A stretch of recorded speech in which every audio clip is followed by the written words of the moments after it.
돈이 먹었다. 잘 먹을게요. 먹고 죽지 말고.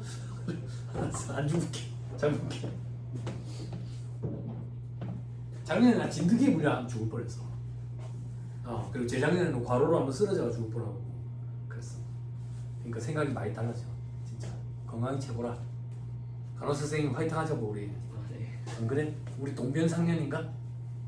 내가 여기 결전한다고 우리 와이프 우산 4대 미녀 중에 한 명이 됐잖아. 합격하고 이 정도야. 꼭 합격.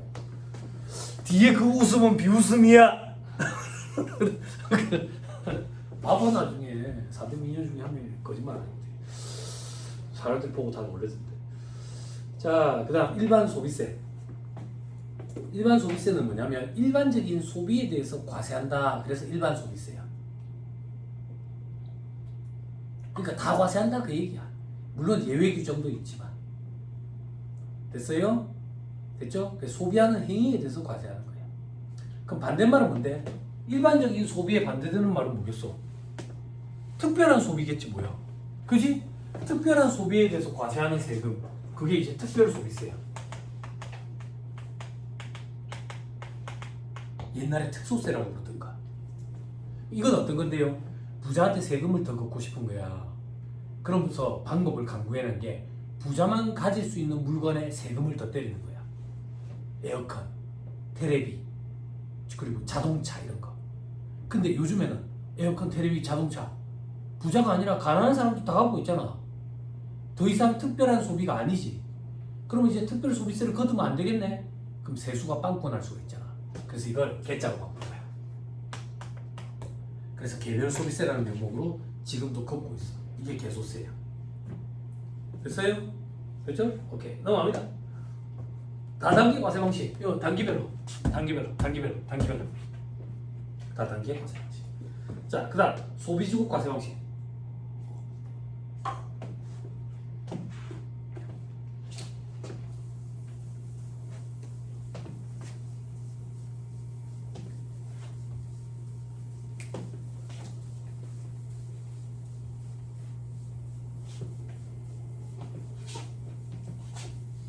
얼굴이 있네. 어?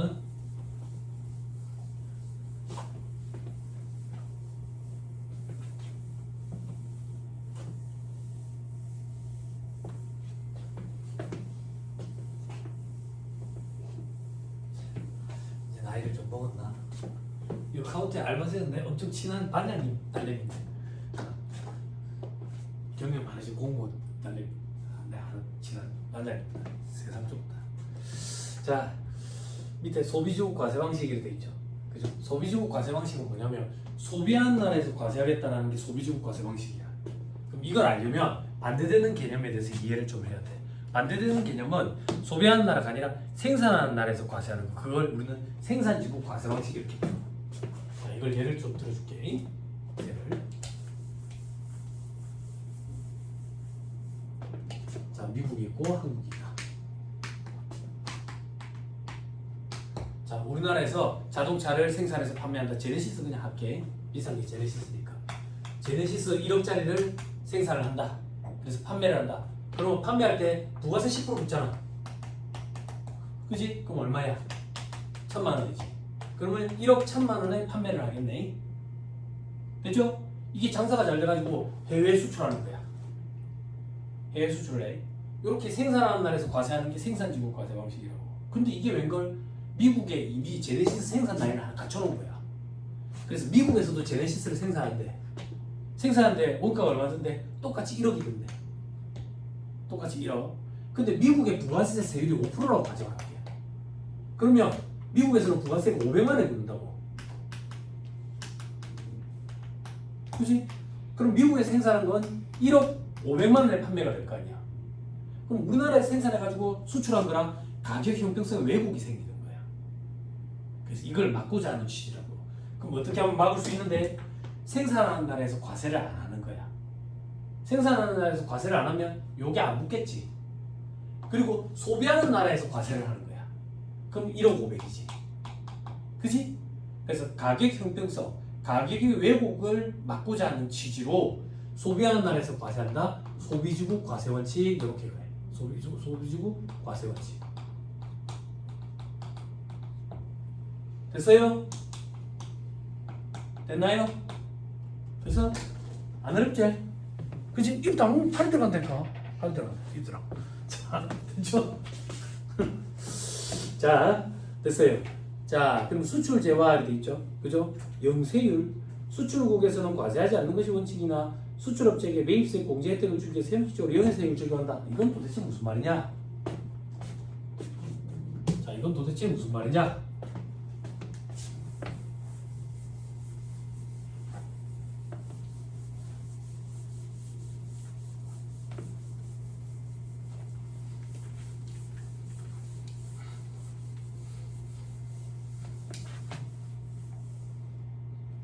자, 우리 아까 부가세 계산 구조가 매출세액에서 매입세액을 차감해서 납부세액 납부했잖아요.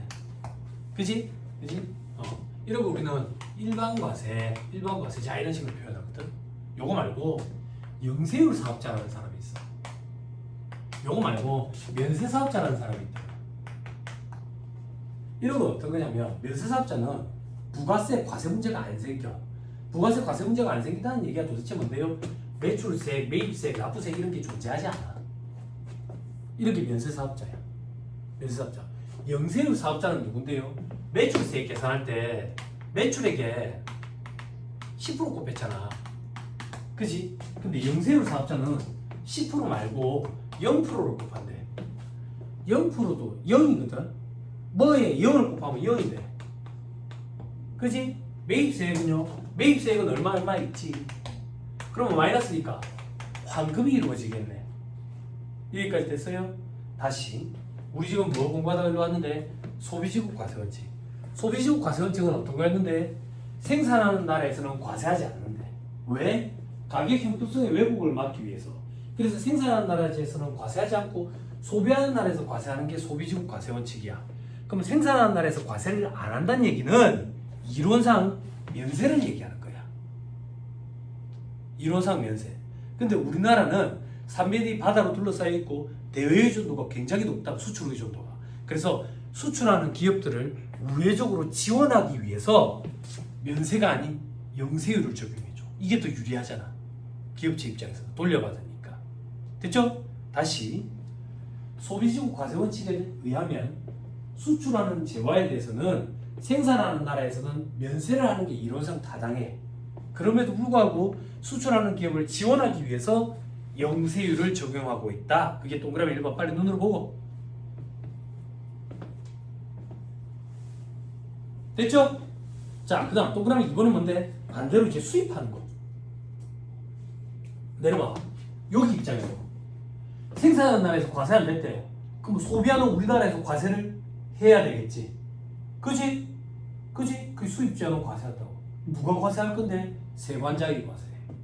세관장이. 됐죠? 됐죠? 오케이. 됐어요. 넘어가요. 자, 일단 10페이지지. 총칙이라고 있지. 따분해 죽겠네. 이런 걸 해야 됩니다. 아니, 이런 걸 왜 시험에 나오니까요? 됐죠? 시험에 나오면 무조건 해야 돼. 됐지? 목적과 용어의 정의돼 있지. 어떤 과목이든 첫 챕터에서는 목적과 용어로 정의를 해야 돼. 이 파트에서는 이 단어가 어떤 의미로 사용되는지 그런 걸 봐야 되거든. 됐죠? 해도 될까요? 잠 깼어요? 됐어? 왕가 사는 남자 봤어? 왕가 사는 남자 봤어? 봐도 돼. 특별반 때는 괜찮아. 특별반 때는 텔레비 봐도 돼. 특별반은 텔레비도 봐도 돼. 텔레비도 봐도 넷플릭스도 봐도 돼. 유튜브 쇼츠도 봐도 돼. 하루 종일 광고 보는 느낌으로 뭐 피곤하지. 그지? 종합반 때부터는 텔레비 보면 안 돼. 그럴 시간 없어. 특별반 때까지 특히해요. 벚꽃 구경도 가도 돼. 왕가 사는 남자 그 내 마음속에 저장해 봐도 돼. 왜? 내 마음속에 저장 그거 지금 컴백했어. 강 데니엘이 없는데 어떡해. 잭 데니엘인가 강 데니엘인가 그게 없잖아. 근데 걔 군대가 있다더만. 군대. 말 조심해야 돼. 지난주에 학교에 강의하러 갔을 때 애들이 가르쳐 주더라고. 군대가 있는데요 하더라고. 아 그래? 그럼 지금 뭐 하고 있을까? 그랬는데 세대차로 한번 때리더라고. 나 때는 이제 군대가 있다 그러면 지금 뭐 하고 있을까? 그러면 뭐라고 대답했는지 알아? 지금 빠따 맞고 있겠죠? 그랬지. 근데 요즘에 그렇게 말하면 큰일 나지. 구타 이런 거 없어졌지. 그렇지? 선진화된 병이었구나. 구타, 가혹행위, 집합, 얼차려 이런 4대 악은 없어졌지.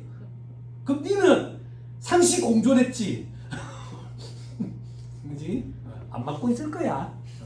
안 맞고 있을 거야. 좋은 거 먹으면서 편히 쉬고 있을 거야. 간대니. 아니 흑인들이 그 술 사러 오면 그런데 편의점에 잭 다니엘 막 이런데 그 처음에 무슨 소리까 막 이런데 잭 다니엘 있잖아. 잭 다니엘 그거 얘기하는 거야. 자 됐어요. 자 부가세의 목적 이런 거 이제 여상에서 시험에 나오는 거야. 부기 이런데 좋은 목적이 있는 거야. 그러니까 이 공부를 하겠지. 그지? 밑에 용어의 정의를 해야 되는데 여기서 하나만 딱 보고 가자고요. 일단 재화 재산 가치가 있는 물건과 권리에 돼 있네. 그지? 재산 가치는 뭔데요? 경제적 교환 가치가 있으면 재산 가치가 있다 이렇게 표현을 해. 용역은 재화 외에 재산 가치가 있는 영무와 회원이 사업자, 비거주자, 비거주자는 나중에 소득세법에서 공부하게 돼. 2차 준비할 때 구체적으로 보게 될 거야. 외국법인, 법인세법에서 2차 준비할 때 구체적으로 보게 될 거야. 세법학이라는 과목에서. 간이가세자, 지금 우리는 간이가세자를 딱 정리할 거야. 간이가세자. 간이가세자는 어떤 사람들인데? 자, 치킨집 장사를 한다고 생각하면 돼. 장사가 안 되는 거야. 왜 장사가 안 되는데? 맛이 없으니까. 맛이 없으니까. 그럼 세법이 뭐라 하는데? 야, 니는 치킨을 맛있게 튀기는 방법을 강구해라. 부가세 신고는 대충 간이로 하고 그게 간이가세자. 그게 간이가세자. 그게 소득세법에도 있다. 소득세법에 야, 너 그 치킨이 왜 안 팔리는지 알아? 맛이 없으니까. 니는 치킨을 맛있게 튀기는 방법을 강구해라. 소득세 신고는 대충 간편하게 하고 그게 간편장부 대상자. 됐어요? 됐어요? 그럼 장사가 얼마나 안 돼야 되는데? 직전 연도 공급대가 계획이 1억 400이 미달하는 개인 사업자에 되지. 됐어요? 됐죠? 직전 연도 우리 부가세 과세 기간은 6개월이 됐잖아. 근데 간이가세는 1년이야. 직전 연도 1년치. 공급대가 합계 책방. 자, 물건값 공급가액 이 공급가액 이 1,000원이 부가세가 10%부터 100원 그러면 1,100원 이 1,100원을 공급대가라 그래. 그래서 공급가액은 부가세가 붙기 전의 금액, 공급대가는 부가세가 붙은 금액 이렇게 생각하면 돼. 됐죠? 직전연도 공급대가 합계액이 1억 400이 미달하는 개인 사업자라는 얘기는 작년 한 해 동안 장사해가지고 내 주머니 순수하게 남은 거를 얘기하는 게 아니야. 벌어들인 거. 벌어들인 거에서 쓴 것도 있을 거 아니야. 쓴 거는 고려하지 않고 벌어들인 것만 1억 400이 안 된대. 됐어요? 이런 사람들은 막살이 해라 그 얘기야. 장사 접고 차라리 노가다 뛰는 게 안 낫겠나? 그지? 그래서 부가세 신고는 대충 간이로 해라. 그래서 간이가세자예요. 원래 처음에는 4,800이었어. 근데 이게 세법의 입장은 납세자에게 혜택을 주는 이제 규정이다라고 보거든. 그래서 경기도 안 좋아가지고 경기가 안 좋아가지고 혜택을 더 주기 위해서 이게 8,000으로 늘어났다가 1억 400까지 지금 늘어나 있는 상황이에요. 됐죠? 됐죠? 실질적으로 매출이 1억 400이 안 되면 주머니에 남는 거 거의 없어. 마이너스든지 경기 되게 안 좋아. 됐죠? 넘어가면 자, 다음 페이지. 납세용자 돼 있네. 납세용자는 사업자와 재화를 수입하는 자. 뭔 소린지 모르겠네. 밑에 사업자부터 보자. 시kin들 하세요. 끊어야 돼. 사업 목적이 영리든 비영리든 관계없이 한번 끊고, 사업상 한번 끊고, 독립적으로 재화 용역을 공급하는 자. 됐죠? 됐죠? 사업 목적이 영리든 비영리든 관계없이 이건 무슨 말인데? 영리 목적 유무 불문하겠다 그 얘기야. 그래서 영리법인은 물론이고 비영리법인, 국가, 지자체 이런 데도 다 부가세법상 사업자가 될 수 있다. 부가세법상 국가나 지자체가 사업자가 될 수 있다는 얘기는 국가나 지자체도 부가세 신고 납부 의무를 진다는 얘기야. 됐죠? 됐죠? 여기서 하나 뭐 법끼리도 상충되는 경우가 있어. 이게 그런 경우고. 법인세법에서 국가나 지자체는 비과세법인이라 가지고 법인세 과세 문제가 없어요. 근데 지금 부가세법에서는 과세 문제가 있다잖아. 법끼리도 이렇게 좀 달라. 완벽하게 공부를 해야 돼. 우리 공부를 할 때 어중뛰게 공부하면 어디서 들어봤는데 이런 식이면 한 문제도 접근을 못해. 스타일을 이제 바꿔야 돼. 공부하는 스타일도 좀 바꿔야 돼.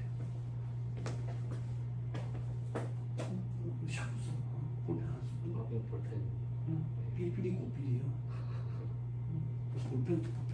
볼펜 안 써? 볼펜? 제트 스트링으로 하면서 0.5mm야. 볼펜 안 써? 제트 스트링 0.38이야? 너무 안 가늘어? 너무 안 가늘어? 삐리삐리 꼬삐리 지우개도 있네. 삐리삐리 꼬삐리. 응? 우리 실제 시험에 이제 세무사법이 개정이 돼가지고 예전에는 흑색, 청색, 유성펜만 가능했는데 지금 이제 흑색, 유성펜만 가능해. 흑색, 유성, 청색은 안 돼. 유성펜만 가능해가지고 볼펜을 많이 써. 중성 하이테크 펜 이런 소리 하지 마. 그런 얘기를 왜 해? 불이 볼 자신이 있어? 들어가가지고 만년필도 대부분 다 중성이라고 요즘에.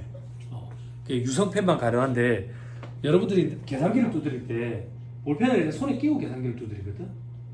나중에 이 펜을 다른 걸로 바꾸잖아. 계산기 못 하잖아요. 그립감이 달라지면. 그래서 수험생들이 처음부터 볼펜을 선택해가지고 그냥 쭉 달아서 한다고. 달아서 한다고. 그런 걸 처음부터 습관을 들이면 나중에 시행착오를 좀 줄일 수 있지. 저는 계산기를 왼손으로 두드립니다. 비빔면이야? 비빔면이냐고. 오른손으로 두드린다고. 왼손으로 두드린다고. 비빔면 비벼요 그렇게. 저는 왼손잡인데요. 그건 이해해. 양손잡인데요. 이해해. 근데 학원에 보면 꼭 그런 애들 있어. 처음부터 왼손으로 두드리는 거 연습하는 애들 있어. 계산기 못하나. 그냥 하면 돼. 시간 차이 그렇게 얼마 안 나. 시행착오 그렇게 하면 자꾸 시행착오를 겪게 된다고. 볼펜을 좀 선택해가지고 처음부터 하나로 해가지고 하면 좋아. 볼펜은 제트 스트림이랑 사라사, 유니볼 이런 걸 제일 많이 써. 그 중에 하나를 선택했으면 돼. 본인한테 맞는 걸로. 그리고 미리는 0.5mm 제일 많이 써. 여학생들 중에 너무 가늘게 쓰는 애들은 0.7mm 쓰는 애들도 있고 너무 진하게 쓰는 남자애들은 0.38 쓰는 애들도 있는데 대부분 다 0.5를 쓴다. 채점하시는 교수님들이 아마 연세가 많지 않을까라고 예상을 하니까 그런 것 같아. 2차 시험 때 비포 사이즈로 한 60페이지 쓴다고. 볼펜 한 자로 모질라보다. 그러니까 그때 대비해가지고 하는 거야. 지금부터. 근데 볼펜 값도 비싸. 근데 학교 갈 때까지 보통 12자루 더즌 정도만 있으면 학교 가는데 지장 없는 것 같아. 그리고 계산기도 있어야 돼. 땅바닥에 굴러다니는 쌀집 계산기 이런 거 쓰면 안 돼. 우리 고시용 계산기가 있다고. 고시용 계산기가 뭐가 다른데요? 뭐가 다른데요? 회계 사무실에 땅바닥에 굴러다니는 계산기랑 뭐가 차이가 나는데요? 소리가 안 나. 땅바닥에 굴러다니는 따각따각 그러면요 도서관에서 쫓겨나. 서울에 가면 독서실에 앞에 적혀있어. 회계사 세무사 수험생은 금지. 출입 금지. 회계사 세무사 수험생들만 가는 독서실이 별도로 있지. 가면 이제 계산기 저걸 쓰는데도 소리가 나. 왜 소리 나는지 알아? 보기에도 없어. 소리가 나기 시작하는 거야. 승이 나니까. 그래서 밑에 수건을 까는 게 좀 에티켓이야. 독서실에서는 수건을 대부분 다 깔아놓고 그렇게 쓴다. 계산기 두드릴 때. 아니면 이제 도서관 이런 데 가면 싸워. 손님들끼리 그거 예민해가지고 소리 때문에. 나중에 이거 1000탄 넘게 된다. 숫자 두드리고 1000탄 넘게. 그 정도로 이제 많이 두드리고. 자, 다시 돌아갑시다.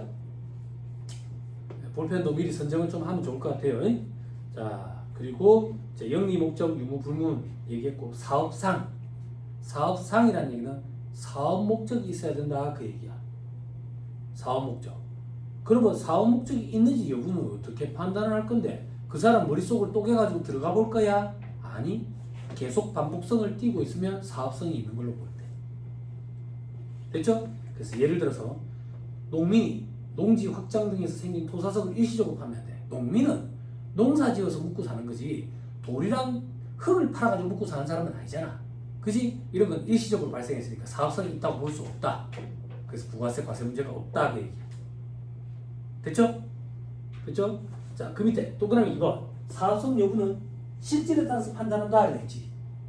그지? 자, 이건 무슨 말인데? 사업자 등록을 안 해놓고 장사를 한다 그 얘기야. 왜 이렇게 써? 왜 사업자 등록을 안 해놓고 장사를 이렇게 써? 도둑놈이니까. 도둑놈이니까. 그러니까 얘가 이렇게 주장하는 거야. 나 사업자 등록 안 해놓고 장사했으니까 부가세 과세 문제도 안 생기는 거 아니야? 도둑놈 얘기도 안 듣겠다 그 얘기야. 그지? 부가세 과세하겠다. 됐죠? 사업성이 있으니까. 에? 그리고 공급시 거래징수 여부와 무관하게 과세한다. 이건 무슨 말인데? 그 도둑놈이 이러는 거야. 아, 우리 10,000원짜리 물건 팔 때 부가세 신고 안 할 거라고 생각해서 10,000원만 받았어. 부가세 신고할 거라고 생각해서 11,000원 받았을 건데 1,000원 더 받은 게 없으니까 부가세 납부 의무도 없어. 말도 안 되는 소리 하지 마라 그 얘기야. 너가 받은 10,000원에 부가세가 포함되어 있다고 봐서 1.1로 나누겠다 그 얘기야. 됐죠? 됐어요? 또 넘어갑니다. 밑에 얘 기억 니은 있는데 보지 마. 자, 그 밑에 X표 치지 말고 또 책의 저자가 또 속상하잖아.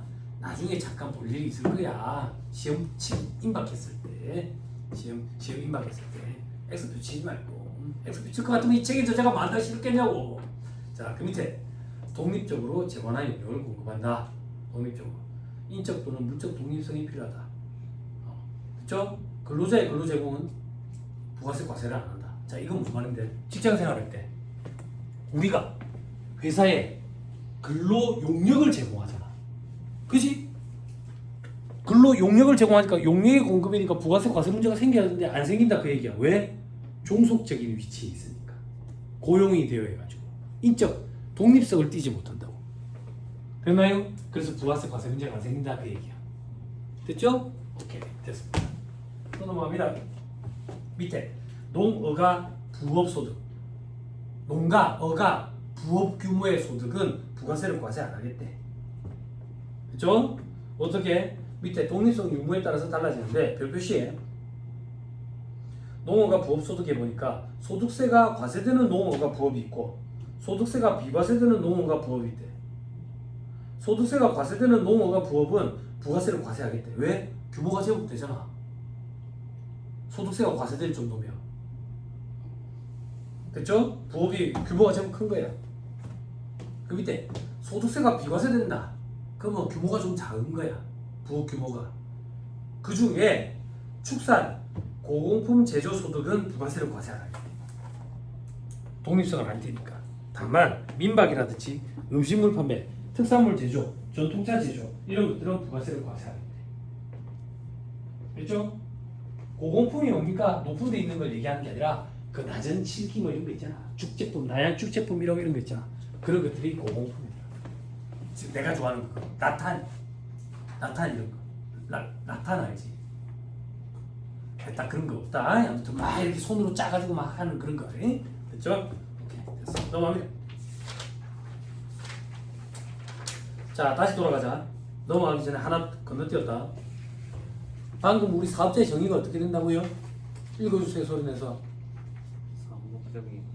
영리든 비영리든 관계없이 사업상 독립적으로 그 다음 뭐라고? 마지막에 뭐라고요? 재화나 용역을 공급하는 자 뭐라고요? 재화나 용역을 공급하는 자 그죠? 그게 사업자라고 해. 됐죠? 손가락 잠깐만 끼고요. 1-31페이지 1-31페이지 1절에 과세거래를 돼 있죠. 그죠? 부가세가 과세되는 거래는 이런 게 있다 그 얘기예요. 동그라미 1번부터 3번까지 빨리 소리 내서 읽어주세요. 재화의 공급, 용리의 공급, 재화의 수입. 그죠? 재화의 공급, 용리의 공급, 재화의 수입. 됐죠? 됐어요? 그 근데 방금 사업자의 정의 맨 마지막에 뭐라고요? 재원이나 용역을 공급하는 자. 그죠? 다시 돌아오세요. 1-11페이지. 그래서 이 페이지의 제일 위에 납세의무자로 가세요. 납세의무자는 사업자와 재화를 수입하는 자라고 되어 있죠. 왜? 사업자는 재화의 공급, 용역의 공급. 그럼 재화의 수입이 빠졌잖아. 그래서 재화를 수입하는 자. 이렇게 세 가지다 그 얘기예요. 됐나요? 즉 재화의 공급과 용역의 공급은 공급한 주체가 사업자인 경우에만 국한하겠다는 얘기예요. 그럼 재화의 수입은 국한하지 않습니까? 사업자에게만 국한하지 않는다고. 왜 국한하지 않습니까? 소비지국 과세 원칙. 생산지국에서 과세가 안 됐으니까 소비하는 날에서 무조건 과세해야 돼. 소비하는 내가 사업자이든 아니든 상관없이. 이해됐어요? 오케이, 됐어요. 응? 그래서 납세의무자는 사업자와 재화를 수입하는 자 둘로 구분이 된다. 됐나요? 됐죠? 1-12페이지로 갑니다. 자, 이제 사업자의 구분. 사업자와 비사업자로 나뉘었죠. 비사업자는 부가세 납세의무자가 아니에요. 자, 그리고 사업자는 과세사업자와 면세사업자로 나뉘어요.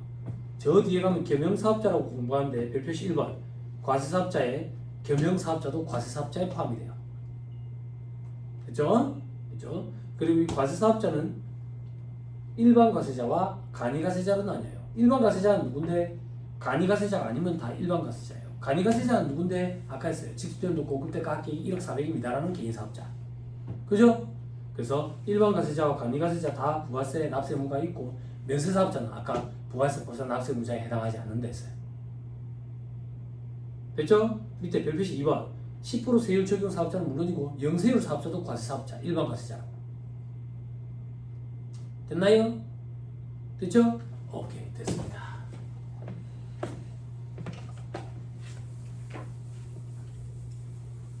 잘하고 있습니다.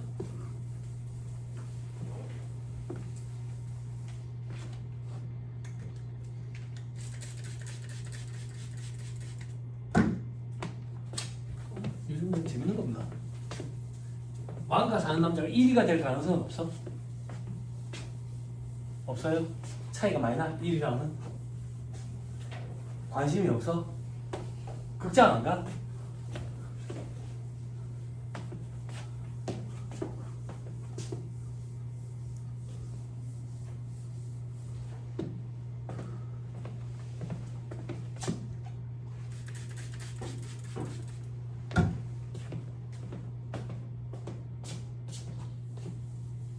그게 재밌나?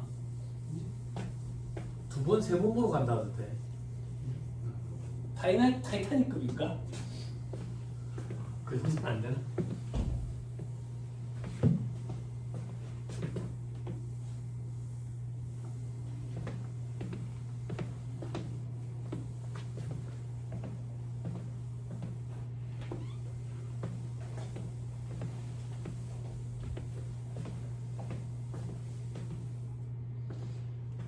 자, 우리 다음 페이지 신탁해야 되는데 이게 많이 어려워요. 이걸 건너뛸 수가 없어요. 좀 순서도 이런 순서대로 되어 있어요. 그래서 책이 앞에 배치되어 있는 거예요. 지금 아직 수준이 굉장히 낮은 상태거든요. 부가세법에서 뭐 기본 개념 정도밖에 공부를 안 한 상황인데 그냥 순서대로 할 거예요. 예전에는요, 이걸 뒤로 미뤄본 적이 있거든요. 부가세법 다 끝날 무렵에 이걸 했는데 별 차이 없더라고요. 끝날 무렵에 해도 어려워하고. 그래서 그냥 순서대로 해요. 자, 신탁 관련 납세 의무 등도 있죠. 그죠? 신탁의 정의도 있죠. 신탁을 설정하는 자, 위탁자, 신탁을 인수하는 자, 수탁자 간의 신인관계에 의해서 위탁자가 수탁자에게 특정 재산을 이전하거나 담보권 설정 또는 그 밖에 처분을 하고 수탁자로 하여금 일정한 자의 수익자의 이익 또는 특정 목적을 위해서 그 재산의 관리, 처분, 운용, 개발, 그 밖에 신탁 목적의 달성을 위해서 필요한 행위를 하게 하는 법률관계를 말한다 되죠. 그죠? 신탁 관련 납세 의무 요약도 있는데 내용을 다 알아야 요약이 보여요. 칠판 보세요.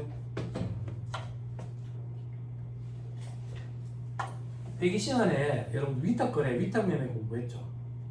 그죠? 내가 용산전자상에서 컴퓨터 떼다가 판매하는 사람이야. 근데 가만 생각하니까 날이 덥고 너무 귀찮아가지고 쿠팡한테 대신 팔아달라고 부탁했어. 내가 쿠팡한테 대신 팔아달라고 부탁했다고. 그래서 내 창고에는 없어. 쿠팡 창고에 있다고 그 컴퓨터가. 그러면 그 컴퓨터는 이제 쿠팡 거죠. 그죠? 쿠팡이 소유권 주장하면 내가 칼 들고 찾아가지. 내 거지. 어떻게 이게 쿠팡 거야? 근데 내 창고에는 없지. 이걸 뭐라고 불러요? 적송품이라고 그러죠? 그죠? 회계 시간에 공부했죠?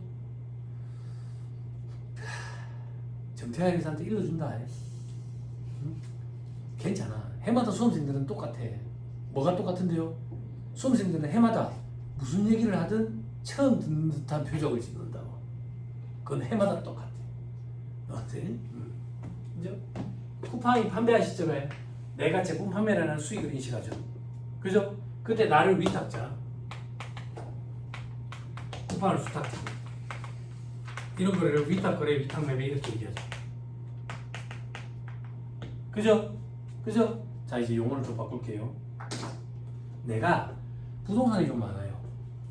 부동산이 좀 많은데 내가 바빠가지고 이 부동산을 수익을 창출하게끔 굴릴 시간이 없어요. 그래서 얘들한테 부동산을 좀 굴려가지고 수익을 좀 창출해달라고 부탁을 해서 맡겨놨어요. 그때 나를 위탁자 혹은 신탁자 이렇게 불러요. 그렇죠? 그때 쿠팡 얘들을 수탁자 혹은 신탁회사 이렇게 불러요.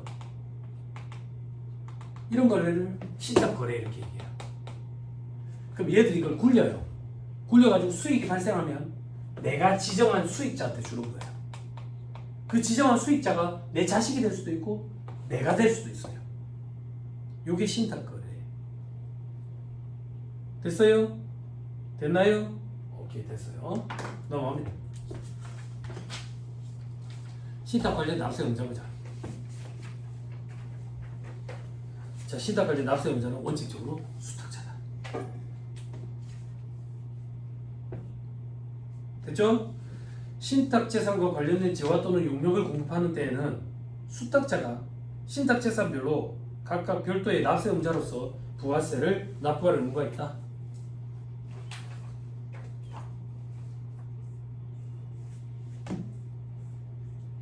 됐죠? 됐죠? 들어보세요. 이거 스토리를 조금만 얘기해야 돼요. 이해하려고.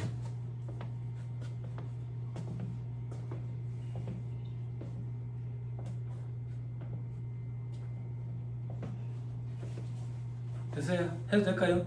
잘 봐봐. 여러분들 아직 공부 안 했는데 나중에 이제 국세기본법이라는 데서 공부하는데 국세기본법이 어떤 거냐면 국세의 전반적인 기본적인 사항을 모아놓은 법 이렇게 생각하면 돼. 왠지 느낌이 모호할 것 같지? 그 회계로 따지면 개념체계랑 비슷하다라고 생각하면 돼. 명쾌하게 뭐가 안 잡혀. 안 잡혀. 그 국세기본법에 보면 실질과세의 원칙이라고 있다고. 실질과세의 원칙은 뭐냐면 법적 외관, 형식은 관심 없고 실질적으로 소득이 귀속된 자한테 과세하는 게 실질과세 원칙이야. 제일 대표적인 게 명의신탁이야. 내가 저 사람 명의를 빌려가지고 사업을 했어. 근데 실질적으로 그 소득은 내가 먹었어. 그럼 내한테서 세금을 떼간다고. 요게 실질과세의 원칙이야. 됐어요? 칠판. 내가 부동산을 굴려달라고 얘들한테 맡겨놨어. 맡겨놨다고. 그러면 여기서 발생되는 수익은 누구 거야? 내 거지. 내 거지. 그래서 내가 부가가치세를 납부해야 되는 납세 의무자였어. 그렇게 수십 년간 우리나라 세법 체계가 그렇게 돼 왔었어. 돼 왔다가 2018년인가? 제가 개정이 됐어. 대법원 판례가 나오면서 이게 뒤집혔다고. 그때 실무 강의를 이 학원에서 하고 있었는데 난리가 났어. 그 판례 때문에. 회계사무실의 여직원들이 그럼 앞으로 부가세 신고를 어떻게 해야 되냐고 막 난리가 났었다고. 그때 대법원 판례가 뭐라고 났냐면 그 신탁과 관련된 부가세 납세 의무자는 내가 아니라 나나 내 자식이 아니라 수탁자인 신탁회사가 납세 의무자다 이랬다고. 그게 난리가 난 거야. 수십 년간 해오던 방식이 이제 틀어져 버린 거지. 그래서 각 회계사무실에서 막 질문을 하고 난리가 났어. 내한테만 질문을 했겠어? 아니지. 그지? 어디에도 질문을 하는데요? 국세청에 문의가 쏟아지는 거지. 국세청에 문의가 쏟아지는 거지. 대법원 판례가 이렇게 나는데 어떻게 해야 될까요? 그래서 국세청에서 대법원 판례 때문에 곤혹스럽다고.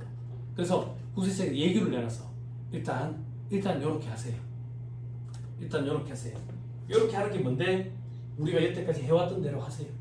그리고 대법원에서 판례 나온 거는 조 규정만 대법원에서 판례 나온 대로 수탁자, 신탁회사를 납세의무자로 하겠습니다. 이렇게 하세요. 했다가 다음 연도에 개정을 준비하고 있으니 조금만 기다려주세요. 이렇게 발표를 해서 그리고 다음 연도에 개정이 나면서 얘가 원칙적인 납세의무자로 이제 바뀐 거야. 바뀌었다고. 수십 년간 해오던 방식이 틀어진 거야. 180도 방향이. 응? 됐어요? 그래서 신탁 거래의 원칙적인 납세의무자는 이제 수탁자로 바뀌었어. 그때 그 대법원 판례를 내가 좀 읽어봤거든.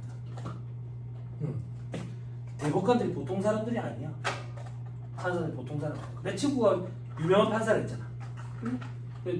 그 판례문을 읽으니까 이해가 되더라고. 내 친구가 고등학교 3년 내내 짝꿍이었는데 3년 내내 전교 1등이었거든. 전국 400등인가 그랬어. 거기 서울대 법대 가지고 사법고시 합격해서 판사 됐지. 그 지금 저기 성남 지원에 있다가 요번에 여기로 내려와서 작년에 명지에 있어 지금. 명지에 있다. 그때 내가 기억에 누가 봐도 얘는 서울대생이야. 딱 보는 순간 누가 봐도 전교 1등이야. 그런 느낌이 왔었는데 이런 사람들이 쓴 판례문이 정말 대단하구나라고 느꼈어. 판례문에 뭐라고 되어 있냐면 반박을 한 사람은 국세청이었어. 뭐라고 반박했냐면 실질 과세 원칙에 들었다고. 실질 과세 원칙. 그랬더니 판례문에서 실질 과세 원칙 나도 모르는 거 아니다. 그래 안다. 그런데 부가가치세는 소득세나 법인세와는 다르다. 소득세나 법인세는 소득에 대해서 과세하는 거기 때문에 실질 과세 원칙을 주장하는 것에 대해서는 근거가 될 수가 있다. 실질적으로 그 소득이 누구한테 가는지. 그런데 부가가치세는 소득에 대해서 과세하는 조세가 아니라 소비하는 행위에 대해서 과세하는 거기 때문에 실질 과세 원칙을 갖다 대는 건 아닌 것 같다. 그래서 납세의무자는 수탁자가 된다. 그래서 이 신탁과 관련된 규정이 소득세랑 법인세도 있거든. 거기는 소득의 귀속자한테 과세를 해. 거기서는 실질 과세 원칙을 건드린 거지. 근데 부가세는 좀 다르다 그 얘기야. 맞는 말인 것 같아. 그래서 수십 년간 해왔던 방식이 180도 바뀌었어. 이제 신탁 거래와 관련된 납세의무자, 부가세법상 납세의무자는 수탁자가 원칙이야. 됐죠? 과거에는요 위탁자가 원칙이었는데 예외적으로 수탁자가 납세의무자인 경우가 있었어. 지금은 수탁자가 원칙인데 예외적으로 위탁자가 납세의무자인 경우가 있어. 됐죠? 오케이. 옆에 원칙적으로 수탁자다. 신탁재산과 관련된 재화 용역을 공급할 때는 수탁자가 각각 별도의 납세의무자로서 부가세 납세의무가 있다. 됐죠? 공동수탁자 신경 쓰지 말고 밑에 괄호 2번 예외적으로 위탁자가 납세의무자가 되는 경우가 있다. 어떤 경우냐? 다음 중 어느 하나에 해당하는 경우에는 위탁자가 납세의무자가 된다.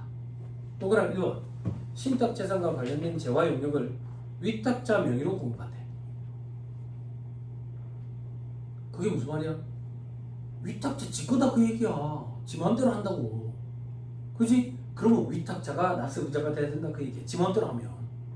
동그라미 2번 위탁자가 신탁재산을 실질적으로 지배 통제한대. 지 거잖아. 지 마음대로 하잖아. 경우로서 법으로 정하는 경우도 있지.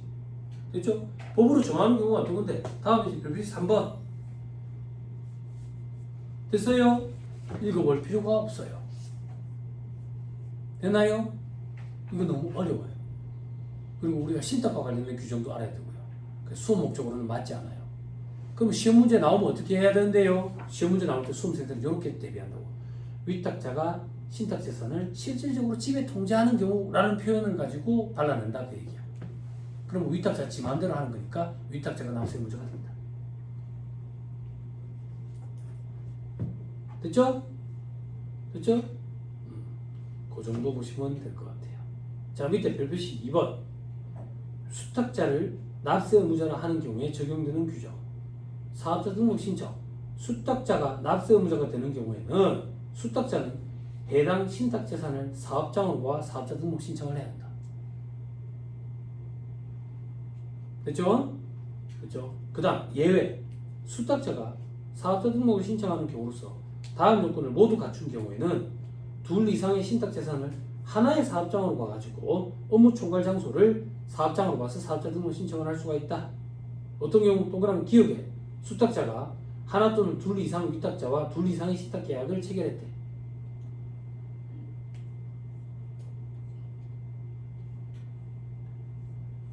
그쵸? 혹은 동그라미 니은에 신탁재산이 다음 중 어느 하나에 해당한대. 담보신탁, 무채재산권 신탁, 저작권 신탁, 기술신탁. 신탁의 형태가 이런 것들이 있대. 이런 거 우리가 알 필요가 없다. 우리가 신탁회사도 아니고. 됐나요? 됐어요? 우리가 어떻게 기억하면 되는데 둘 이상의 신탁재산을 하나의 사업장으로 보는 경우에 업무 총괄 장소를 사업장으로 해서 사업자 등록을 낼 수 있다. 요 정도만. 그게 아니면 원칙은 신탁재산을 사업장으로 봐가지고 사업자 등록을 낸다.